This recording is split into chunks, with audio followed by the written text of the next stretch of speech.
ಮದ್ಯ ಪೆಟ್ರೋಲ್ ಡೀಸೆಲ್ನ ನಂತರ ಈಗ ಮತ್ತೊಂದು ಶಾಕ್ ಅನ್ನ ಸರ್ಕಾರ ರಾಜ್ಯದ ಜನರಿಗೆ ಕೊಡೋದಕ್ಕೆ ಮುಂದಾಗಿದೆಯಾ ಅನ್ನೋ ಪ್ರಶ್ನೆ ಇದೆ. ಯಾಕಂದ್ರೆ ಬಸ್ ಪ್ರಯಾಣ ದರ ಹೆಚ್ಚಳ ಆಗುತ್ತಾ ಅನ್ನೋ ಸುಳಿವನ್ನ ಸದ್ಯಕ್ಕೆ ಕೊಡಲಾಗಿದೆ. ಬಸ್ ಟಿಕೆಟ್ ದರ ಹೆಚ್ಚಳದ ಬಗ್ಗೆ ಸಚಿವ ರಾಮಲಿಂಗಾರೆಡ್ಡಿ ಸುಳಿವು ಕೊಟ್ಟಿದ್ದಾರೆ.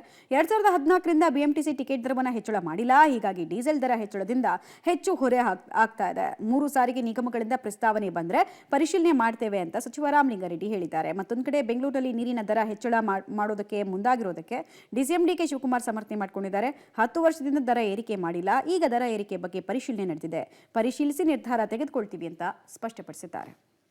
ಬಿಎಂಟಿಸಿನಲ್ಲಿ 2014ರಲ್ಲಿ ಬೆಲೆ ಏರಿಕೆ ಮಾಡಿದ್ದು ಟಿಕೆಟ್ 2020ರಲ್ಲಿ ಕೆಎಸ್ಆರ್ಟಿಸಿ ವಾಯುವ್ಯ ಕಲ್ಯಾಣ ಕರ್ನಾಟಕ ಟಿಕೆಟ್ ಬೆಲೆ ಜಾಸ್ತಿ ಮಾಡಿದೆ. ಅಂದ್ರೆ 4 ವರ್ಷ ಆಯ್ತು. 4 ವರ್ಷಕ್ಕೆ ಮುಂಚೆ ಡೀಸೆಲ್ ಬೆಲೆ ಎಷ್ಟಿತ್ತು ಎಲ್ಲ ಜಗಜಾಂತರ ನಮಗೆ ಪ್ರಸ್ತಾವನೆ ಬಂದ್ರೆ ಆಮೇಲೆ ನಾವು ಯೋಚನೆ ಮಾಡ್ತೀವಿ. ಮೊದಲನೇದಾಗಿ ಶಕ್ತಿ ಇದರಲ್ಲಿ ಕೊಡಬೇಕಾಗಿರೋದನ್ನ ಕೊಡಿ ಅಂತ ಹೇಳಿದೀವಿ. ಇದು 1100 ಕೋಟಿ ಇದೆ.